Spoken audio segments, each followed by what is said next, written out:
Una sa lahat, ang aming pong taus-pusong pakikiramay po sa inyo. Andito lang po kami kung ano po maitutulong namin sa inyo. For the meantime, pag-usapan po muna natin paano ba nangyari yung disgrasya. Sino ba ang dapat may pananagutan dito? Umaga ho o gabi nahulog po siya doon sa ginagawang construction ng septic tank. Nakita na lang po yung concern, yung bangkay sa mga 5:20 AM po.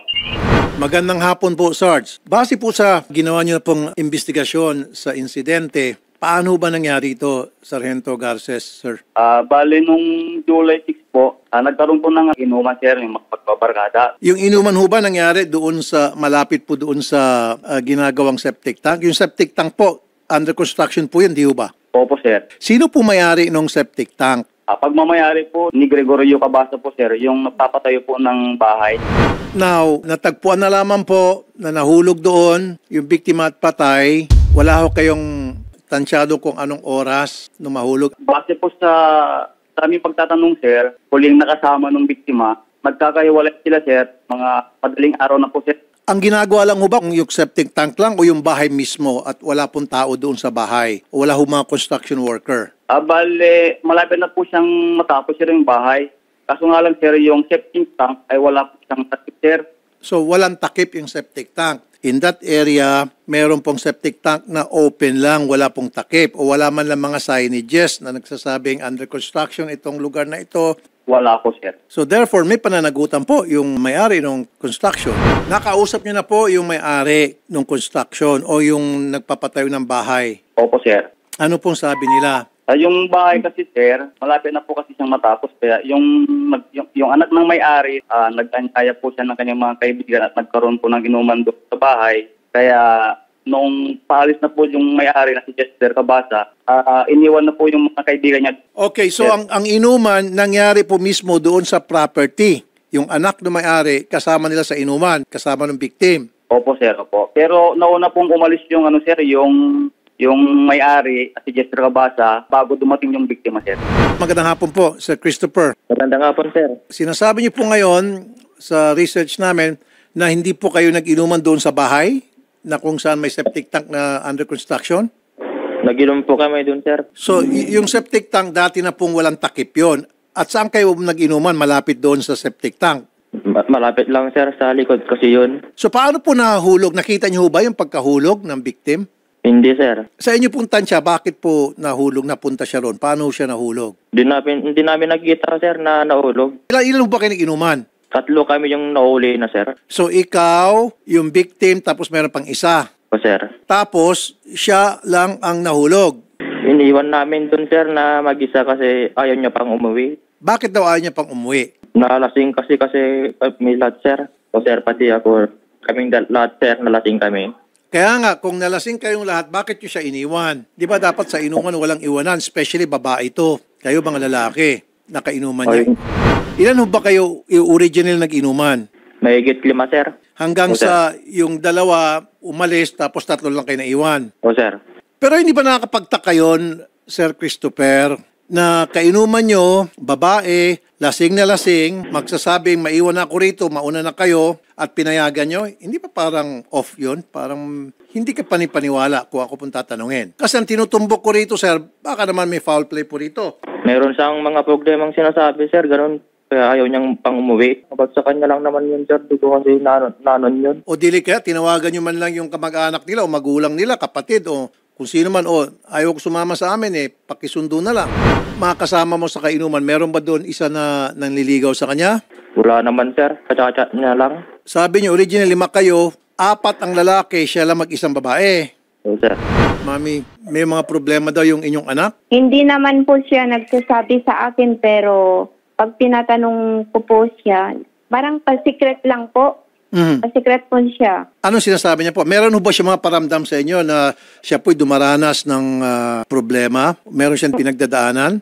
Kasi sir, nung isang linggo, sabi niya sa akin na, ipadoktor mo nga ako kasi may nararamdaman ako na ganito, naninikip yung dibdib ko. Pinadoktor ko naman po siya, pero normal naman po yun.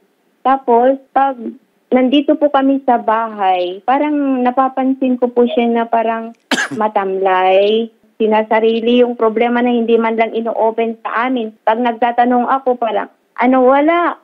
So parang meron pong indikasyon, meron siyang pinagdadaanan, kaya lang ayaw lang niya pong i-open up sa inyo. I-open, opo. Pero tinatanong ko talaga siya. Pati yung mga kapatid niya po, tinatanong, ano bang problema mo? Sabing ganun. Hindi siya nag-o-open po. Para po sa inyo, Nay, yung po bang nangyari, dala ng kanyang pagkakaroon ng problema na hindi niya sinasabi sa inyo? O meron pong hindi tama? Merong nangyaring foul play? May foul play po. Kasi po, nung nandun po kami sa morgue, may nakita po kaming mga bakas-bakas sa kamay niya sa likod. May pasa po doon at saka yung ulo. Sargento, pinamedical legal nyo na po yung bangkay? Sa katunayan, sir, napa-autopsy na po. Ano po yung cause of death? Sa ngayon, sir, wala pa po yung resulta. Bale, hinihintay pa po namin, sir. Sige po, ipa-autopsy nyo po. And then, siyempre, nandoon na rin lang po. Tingnan nyo po yung posibilidad na baka siya po ay naabuso. Hindi po natin tinatanggal, sir, na may posibilidad na ganito po yung pangyayari, sir. Or Opo, sir. diretsuhin ko lang po, baka siya po ay na-rape. Pagkatapos, Opo, sir. pwedeng itinulak siya doon para palabasin na siya ay nahulog o di kayo nagpakamatay. Yung po theory lamang, ano po, possible. Yung pong Opo, mga sir. kasama niya sa inuman, yung 5, na-imbestigahan niyo na po silang lahat. Opo, sir, opo. Base sa aming pagtatanong, sir, yung ibang mga kasamahan nito, sir, na nauna nang umuwi, balit tinanggal na po natin sila, sir, ng posibilidad na may involvement doon sa pangyayari, sir. Pero itong dalawa na nahuli, nakasama itong biktima, ay ito po yung tinitignan natin, sir, ng anggulo kung mayroong bang posibilidad na mangyayari doon sa biktima, sir. Halimbawa lang po, yung dalawa na una na, tapos 3 na naiwan. Pwede naman bumalik yung dalawa. Kung sakali man, pwede nating sabihin may balak na hindi maganda yung dalawa or sabihin natin yung dalawa, posibilidad na may kinalaman. So they can always come back. Mag-isa na lang siya doon. So dapat lahat po sila tingnan. Diba? Opo, sir. Maganda rin, sir, kung ipalay detector test natin yung 4 para ba maging kampante po yung mga kamag-anak. Sige po, sir. Opo, sir. Nay Ana Gracia, papadala po kami ng tulong dyan sa inyo. Tuloy-tuloy pa rin po yung pagkikipugnayan namin sa kapulisan dyan para masiguro na lahat ng anggulo titingnan at yung ginagawa ng investigasyon ay masusi talaga. Okay? Para malaman kung ano talaga yung nangyari. Ano po? Yes po. Kung sa akin po, na bilang isang ina po, kung sino po yung mapatunayan na may ginawa sa anak ko po, talagang gusto kong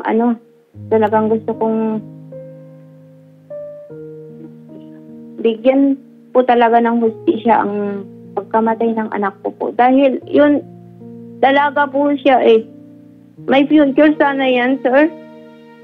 May future sana yan. Kapag enroll na nga, inihintay pa yung kung kailan ng pasukan. Tapos ganyan lang. Sila yung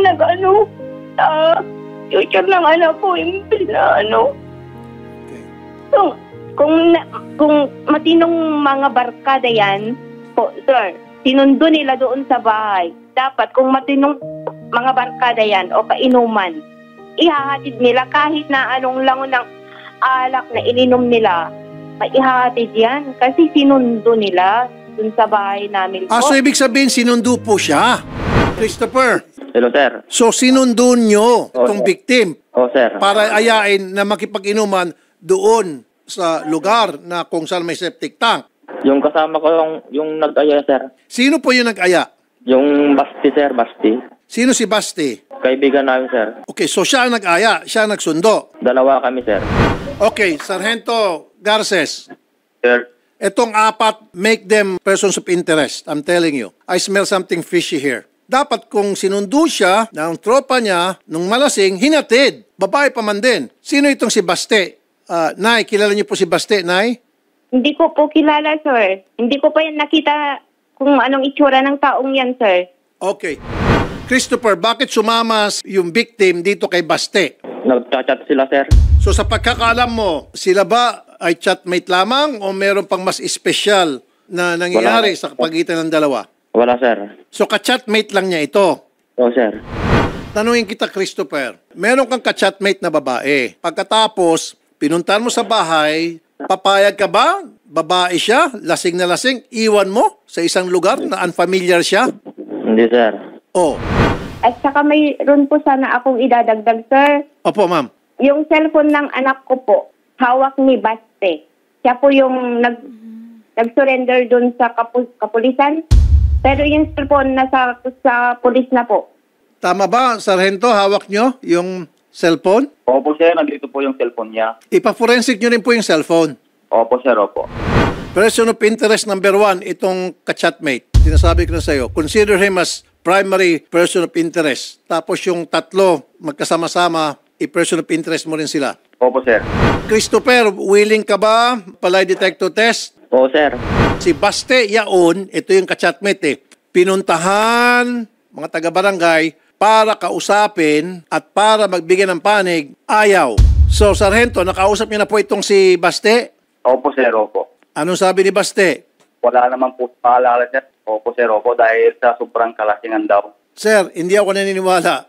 Kahit na anong lasing ng tao, alam pa rin niya ang ginagawa niya. Kasi bakit siya nakauwi? Di ba? Bali si Christopher po yung nagdala sa bahay nila, si Basti, dahil hindi na po kayang umuwi. Regardless, sir. Christopher, ikaw ang nag-uwi kay Baste. Nagsabay lang kami, sir, pero hindi ko sa inatid sa bahay nila. Paano po nakilala ni Dayan itong si Baste? Sa chat lang, sir. Okay, habang nagiinuman, ano po yung mga napag-uusapan ni victim at saka itong si Baste po? Tinatanong ni Basti, sir, kung may boyfriend na yung babae. Oh, okay. Anong sagot po ni victim? Wala, sir. Magandang hapon po, Major Dulawan, sir. Para sa akin, mukhang meron pong foul play po rito, base po sa mga kwento. Now, malalaman na lang po natin to pag tahi-tahiin natin kung ano talaga yung totoo, whether may foul play ba dito o hindi.